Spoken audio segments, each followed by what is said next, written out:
The Great Pyramids of Giza, the Karnak Temple, and Tutankhamun's treasures. These are just a few of Egypt's monuments that have wooed the world. The Ministry of Antiquities is in charge of Egypt's ancient artifacts. Its income is based on revenue from sites' ticket sales as well as government funding. However, this hasn't been enough. We've suffered a lot after 2011. The Antiquities Authority depends mainly on the tickets to visitors of the sites and museums and on sending artifacts on tours abroad. This dropped drastically after 2011 because of political instability. We couldn't pay salaries of our 35,000 employees. Now the situation has improved because of the financial backing we received from the government. The ministry needs money to fund its new excavation projects, as well as to preserve the artifacts, museums and sites. In an unprecedented move, the Minister of Antiquities is indulging the private sector in this process. For the first time in our history, we took three important steps. Firstly, we gave the operations and management of the Grand Egyptian Museum to the private sector. Secondly, we signed a contract with a private company to upgrade and control the management services of the Pyramids Plateau. It has never happened before. Also, all events organized by the Ministry of Antiquities are sponsored by private companies.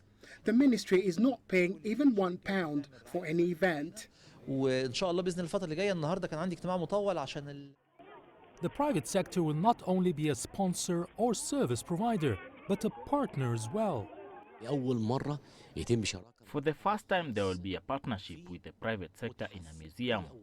Before, we used to build the museum and spend on everything.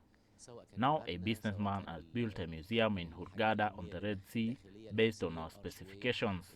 We will place the artifacts inside and become partners with him in this museum.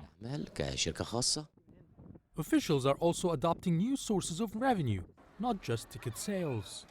In Egypt, we always depended on ticket sales only. If you look at Disneyland, only 1/3 of its income is from ticket sales. 2/3 are from events, parties, concerts, selling souvenirs, gifts, and more. We can benefit from the private sector's experience in management and marketing to create more revenue for us.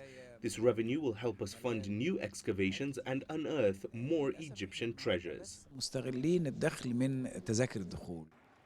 And the aim is to be self-sustainable and to grow from within. This is a new vision applied by the Ministry of Antiquities. Gone are the days of depending on the government assistance to survive. Egypt's antiquities can now become a money-making vehicle rather than a burden on the state. Yes, Hakim for CGTN, Cairo.